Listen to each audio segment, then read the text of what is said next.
shall mention only in points only. It is not necessary to mention all these things. Now, after Nuwapur was conquered by Krishnan Shah, after the conquest of Nuwapur, the Chobisi states, especially Kaski and Lomjung, tried to make an invasion on Gorkha in order to stop the military activities of Krishnan Shah. Immediately after, Nuwapur had been conquered.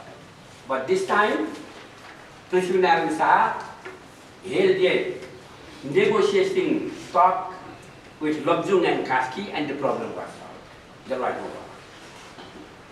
Kaski and Lomjung tried to invade Gorkha after Nuwapur was conquered by him, but the problem was solved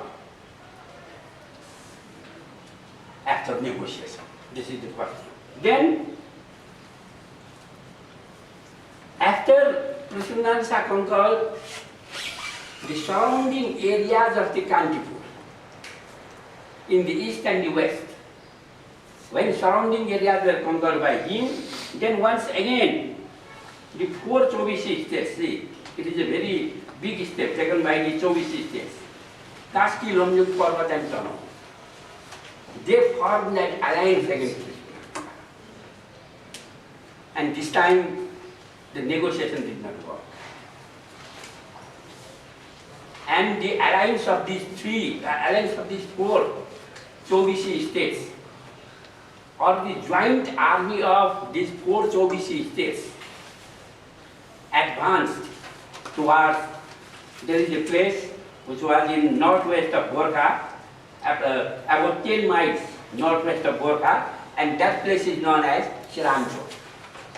And in Shiranchok, there was a battle between Gorkha and the joint force of these 4 Chobisi. And in this battle, the Chobisi states were defeated.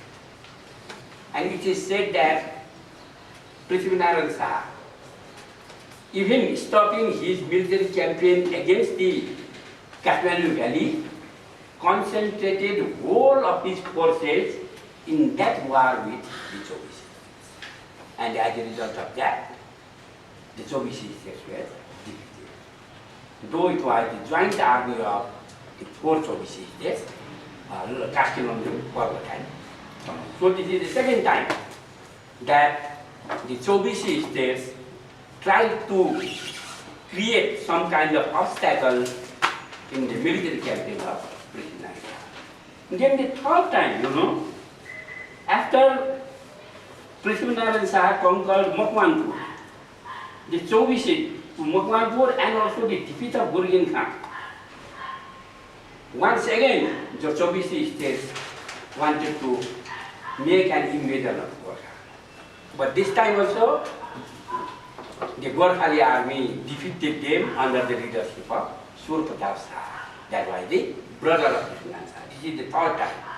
Then again, after the conquest of Kirtipur, once again the Chobisi tried to create obstacle in the military campaign of Prithivi Shah, but this time also they.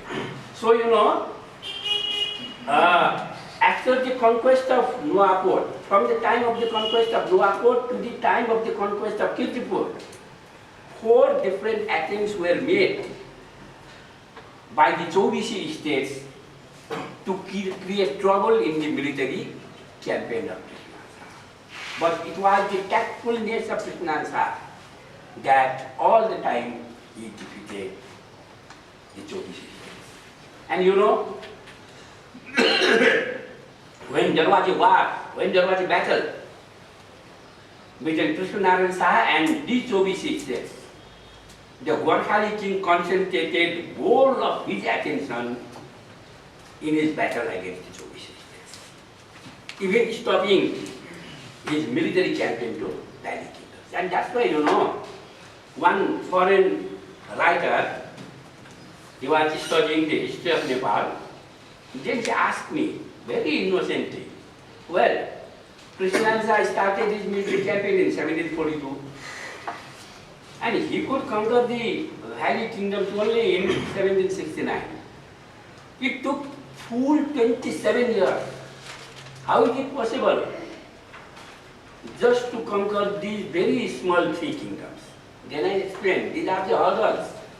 See, the Gorkhali king had to fight against the Bengali army, the British army, isn't it?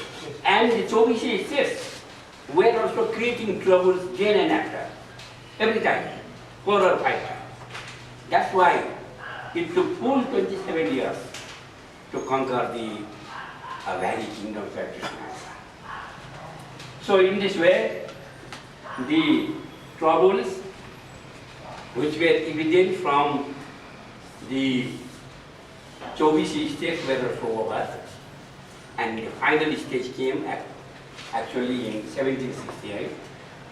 And that story all of you know, so I don't have to repeat them again, that during the time of Indrajatra, during the Indrajatra festival, Prithivi Shah made an attack on Kantipur, and it is said that the Gorkhali forces made an attack on Kantipur. The first thing is that the attack was made at the night time, at the midnight, or 1 or 2 hours after midnight, purely at the midnight. And the second thing is that the attack was made on such a day when the entire population of Kathmandu, entire population of Kantipur were involved in the great festival of Indrajatra. That's the second thing. Then the third thing is that Kantipur was attacked by Prithivi Shah from 3 corners of the city, not from one place. And that's why, you know, though it took 27 years for Prithivi Shah to make an attack on Kantipur, the conquest of Kantipur was very easy. Kantipur was conquered actually without any battle. Without any battle, Kantipur was conquered, and King Jayaprakash Malla, now he did not venture to resist the Gorkhali army. It is true that some of his followers, some of his army made the counter-attack on Prithivi Shah, but there was no major battle. There was only a minor battle. And that battle lasted only for a few hours, only for 2 or 3 hours, not more than that. And King Jayaprakash Malla, instead of resisting the Gorkhali attack, he fled away to Lalitpur. He fled away to Lalitpur with his followers, and Kantipur came under the control of Prithivi Shah without fail. And here it is said, you know, that when Prithivi Shah attacked and captured this Kantipur, the chariot festival of Kumari was going on. And the Kumari put her tika on Prithivi Shah. It is generally said in the Bamsa, isn't it? But the foreign writers or the persons who were present there, and they have written that on that, it was under force, it was under compulsion. That means the Kumari was compelled to give tika to the new king.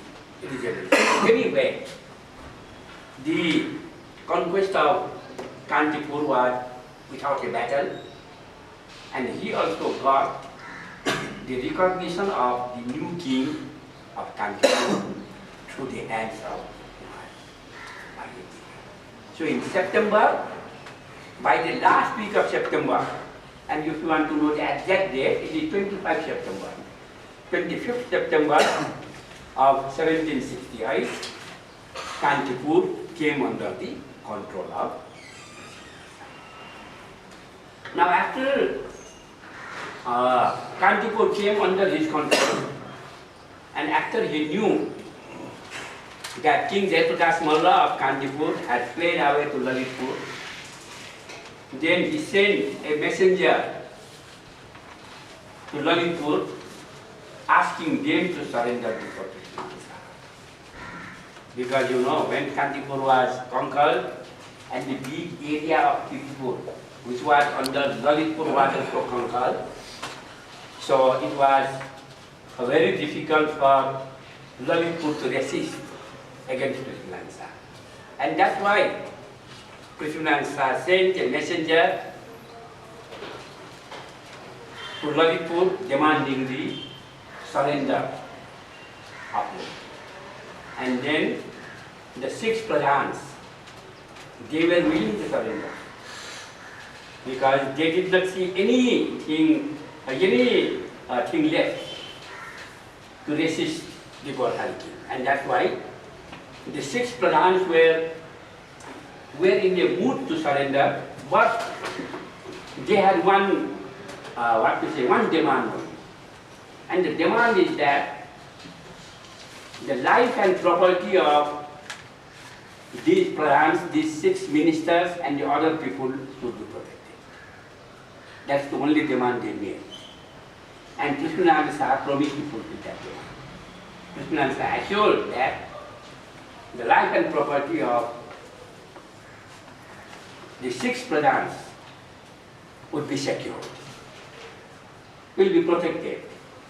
So under this assurance, now within 2 weeks, that is exactly on 7th October 1768, Lalitpur also made a surrender before.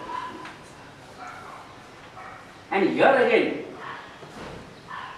when Lalitpur made a surrender, then King Jayprakash Malla and King Tej Narsingh Malla of Lalitpur, they fled away to Pakistan. Now there was no other way, isn't it? The Kantipur king fled away to Lalitpur, but when Lalitpur also voluntarily surrendered before the Gorkhali king, the 2 kings of Kantipur and Lalitpur jointly fled away to Pakistan. So Lalitpur also came under the control of Prithivi Shah. But here also, Prithivi Shah is criticized on one point. And the point is that he had given full assurance to the 6 Pradhans, 6 ministers, of the safety of their property and life. But Prithivi Shah did not true to his word. He did not remain true to his word. Now he put all the 6 ministers, not all the 5 ministers, he actually ordered the execution of all the 6 ministers. But out of that, one could escape. That's the main thing, isn't it? And all the 5 ministers were killed. And the Vamsavali even says that not only with the ministers, their family were also killed. And one minister along with his family could escape. And the generation of or the successors of that minister is still there in Lalitpur. One family still claims that we are the descendants of